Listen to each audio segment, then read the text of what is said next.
Bismillahirrahmanirrahim. Hukmu siyam Ramadan wa dalilu dzalik. Hukum puasa Ramadan dan dalilnya. Maka ketahuilah, puasa Ramadan adalah wajib dan termasuk rukun Islam berdasarkan Al-Quran dan Sunnah Nabi SAW serta ijma' kesepakatan seluruh ulama, tidak ada perbedaan pendapat. Adapun dalil dari Al-Quran, di antaranya surat Al-Baqarah ayat 183. Allah Azza wa Jalla berfirman, Ya ayyuhalladzina amanu kutiba alaikumus siyam kama kutiba alal ladzina min qablikum la'allakum tattaqun.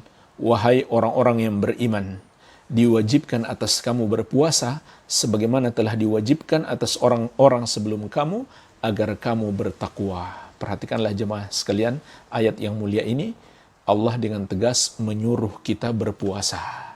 Dan Allah panggil kita dengan panggilan keimanan. Karena memang ibadah puasa ini tidak mudah. Ibadah yang mengharuskan kita melawan hawa nafsu kita. Oleh karena itu Allah panggil kita dengan panggilan keimanan. Iya. Dan juga karena puasa tidak diterima tanpa keimanan. Maka Allah ingatkan kita harus memiliki keimanan. Kemudian Allah tegaskan, kutiba alaikumus siyam, diwajibkan atas kalian berpuasa. Kenapa dikatakan kama kutiba alal ladzina min qablikum, sebagaimana telah diwajibkan atas orang-orang sebelum kalian? Agar kita lebih termotivasi untuk berpuasa. Karena kalau orang-orang atau umat-umat sebelum kita bisa berpuasa, tentu kita lebih bisa berpuasa. Kenapa? Karena kita umat terbaik, umat Islam, umat Nabi Muhammad SAW yang lebih mulia, yang lebih baik daripada umat-umat sebelumnya. Kalau mereka bisa berpuasa, tentu kita juga bisa berpuasa. Dan Allah tegaskan dalam ayat ini, tujuan besar berpuasa, la'allakum tattaqun, agar kalian bertakwa. Oleh karena itu jemaah sekalian, hakikat puasa adalah yang bisa mencegah kita dari perbuatan keji dan mungkar. Inilah puasa yang akan mengantarkan kita ke derajat takwa. Baik. Dalil lain dari Al-Quran, surat Al-Baqarah ayat 185. Allah Azza wa Jalla berfirman, Syahrul Ramadan alladhi unzila fihi al-Qur'anu hudan lin-nasi wa bayyinatin minal huda wal furqan. Faman syahida minkum asy-syahra falyasum. Bulan Ramadan, bulan diturunkannya Al-Quran. Perhatikanlah jemaah sekalian, ini di antara ayat yang berbicara tentang keagungan bulan Ramadan, bulan yang Allah pilih untuk diturunkan Al-Quran padanya.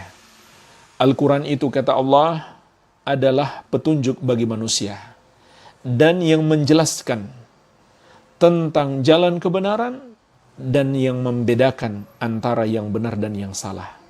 Faman syahida minkumus syahra falyasum. Maka siapa di antara kalian yang mengetahui bulan Ramadan, hendaklah dia berpuasa.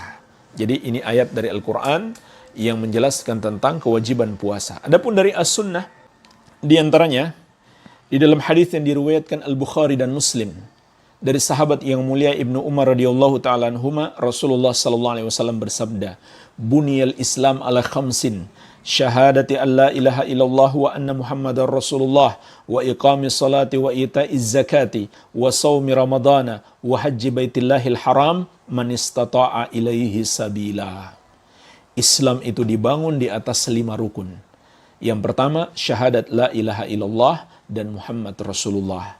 Yang kedua, menegakkan solat.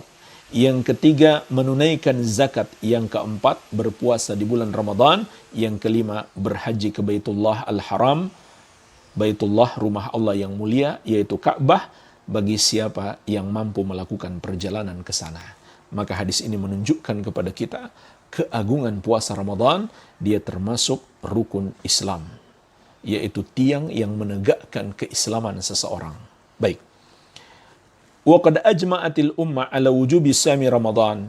Umat juga telah sepakat akan wajibnya puasa Ramadan, wa annahu ahadu arkanil Islam allati ulimat minad din bid darurah.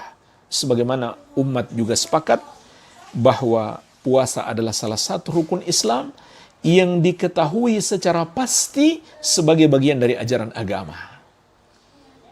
Jadi dia termasuk yang diistilahkan para ulama dengan al-ma'lum minad din bid-darurah, ajaran agama yang diketahui secara pasti dari ajaran Islam. Tidak mungkin ada seorang muslim yang mengingkari. dan ulama tidak berbeda pendapat. Wa anna munkirahu kafirun murtaddun anil Islam. Orang yang mengingkari kewajiban puasa, dia menjadi kafir, murtad, keluar dari Islam. Itu sepakat ulama, tidak ada perbedaan pendapat. Iya. Jadi jemaah sekalian, orang yang meninggalkan puasa itu ada dua macam. Orang yang meninggalkan puasa itu ada dua macam. Yang pertama, orang yang meninggalkan puasa dalam keadaan dia juga mengingkari kewajiban puasa. Atau dia menentang kewajiban puasa. Dia tidak setuju ada kewajiban puasa di dalam Islam. Maka orang seperti ini jemaah sekalian, sepakat ulama tidak ada perbedaan pendapat. Dia menjadi kafir, murtad, keluar dari Islam dengan sebab itu. Kecuali mungkin orang yang baru masuk Islam, dia belum ngerti, lalu dia bilang puasa tidak wajib, maka dia mendapatkan uzur. Tapi kita kasih tahu dia, kita tegakkan hujah kepadanya. Kalau dia masih menentang juga setelah dia tahu, maka dia dikafirkan. Begitu pula orang yang tinggal di daerah terpencil, tidak ada guru agama, tidak ada ustadz yang memberitahu dia, maka dia diberi uzur, ditegakkan hujah padanya. Kalau dia masih mengingkari, maka dia dikafirkan. Ya. Jadi sepakat ulama, orang yang mengingkari kewajiban puasa, dia kafir, murtad, keluar dari Islam. Ini yang pertama. Yang kedua, orang yang tidak puasa, tapi dia tidak mengingkari kewajiban puasa. Lalu kenapa dia tidak puasa?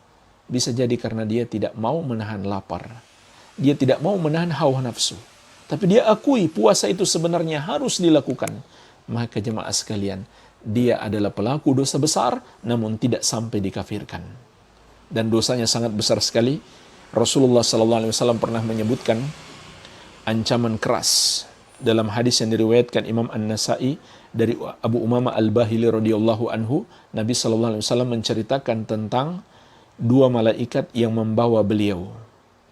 Ini dalam mimpi beliau SAW, dan mimpi para nabi adalah wahyu.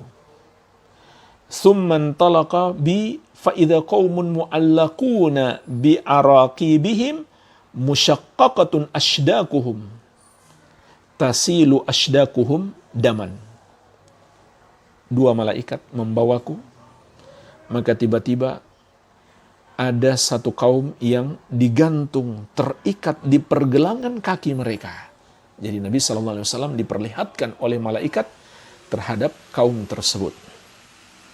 Musyaqqaqatun ashdakuhum tasilu ashdakuhum daman. Dan mulut-mulut mereka itu robek-robek, luka-luka, serta mengalirkan darah. Qultu man haula'i, maka aku pun bertanya, siapa mereka itu? Qala, para malaikat menjawab, haula'il ladzina yuftiruna qabla tahillati shaumihim. Mereka adalah orang-orang yang berbuka sebelum dihalalkan mereka berbuka puasa. Jamaah sekalian, subhanallah, ini dahsyat sekali. Azab yang diingatkan, dipersiapkan bagi orang-orang yang meninggalkan puasa tanpa uzur syar'i. Maka hati-hatilah. Namun, kalau seseorang meninggalkannya bukan karena mengingkarinya atau menentangnya, maka dia tidaklah dihukumi kafir, tapi dia adalah pelaku dosa besar, sehingga dia bisa menjadi orang fasik. Baik. Maka kesimpulannya, puasa itu hukumnya wajib, berdasarkan Al-Quran dan Sunnah, dan kesepakatan ulama, sebagaimana ulama juga sepakat, orang yang mengingkarinya dia kafir, murtad, keluar dari Islam. Baik.